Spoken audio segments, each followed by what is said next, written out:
பச்சை பூசணி நீர் பூசணின்னு சொல்லுவோம்.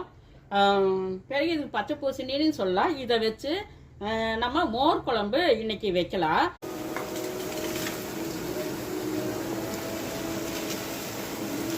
உப்பு தேவையான அளவு உப்பு போட்டுக்கிறேன். 1 ஸ்பூனு மஞ்சத்தூள்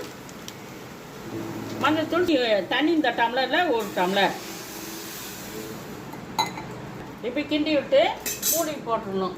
கிண்டி விட்டு மூடி போட்டுரும். அரை மணி நேரத்துக்கு முன்னாடியே நான் ஊற வச்சு நல்லா 2 தடவை கழிஞ்சு இப்படி வச்சுருக்கிறேன். அரைக்கணும். 2 துண்டு எடுத்தேன். அப்புறம் சின்ன வெங்காயம் 4 சின்ன வெங்காயம் போதும். 5 பச்சை மிளகாய் எடுத்துருக்கிறேன். கொஞ்சம் தேங்காய் கொஞ்சம் எடுத்துருக்கிறேன். இதையெல்லாம் நல்லா அரைச்சி அந்த சீரகம் 1 ஸ்பூன் போட்டுக்கணும் அரைக்கிறதுக்கு.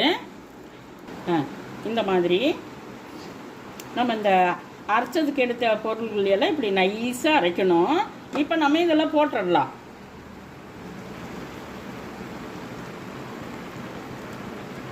இதை போட்டுட்டு நல்லா கிளறி விட்டுட்டு ஒரு 2 நிமிஷம் கழித்து ஆஃப் பண்ணிடலாம். இப்போ மூடி போட்டுருவோம். இப்படி 1/2 லிட்டர் தயிர் நம்ம வச்சுக்கணும்.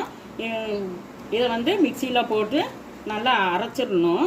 மோர் குழம்புக்கு போடுறது இப்படி நல்லா கெட்டியாக இருக்கணும். பாருங்க, இப்படி கெட்டியாக இருக்கணும். அப்போ மிக்சியில் போட்டு நம்ம அடித்து ஊற்றணும். இப்போ நம்ம ஆஃப் பண்ணிவிட்டு அப்புறமா தான் நம்ம தயிரை மிக்சியில் அடித்து ஊற்றணும். மூடி போட்டுடலாம். ஒரு பாத்திரம் எடுத்துட்டு இதில் நம்ம தயிரை அடித்து வச்ச தயிரை மாற்றிக்கலாம். கடலை எண்ணெய் கொஞ்சம் 1 ஸ்பூன் மட்டும் ஊற்றிக்கிங்க.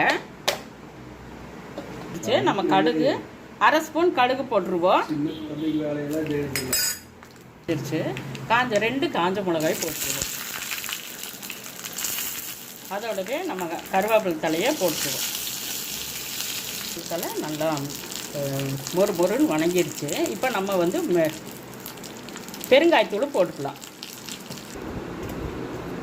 காய் நம்ம இந்த இது மிக்சியில் போட்ட தயிரில் இது போட்டுக்குவோம்.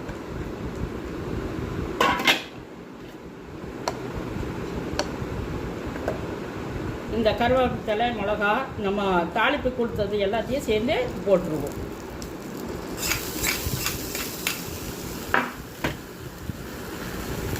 இப்போ மோர் குழம்பு ரெடி ஆயிடுச்சு.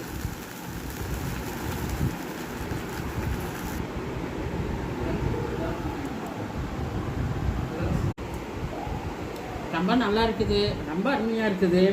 நீங்களும் இதே மாதிரி மோர் குழம்புல சாப்பிடுங்க.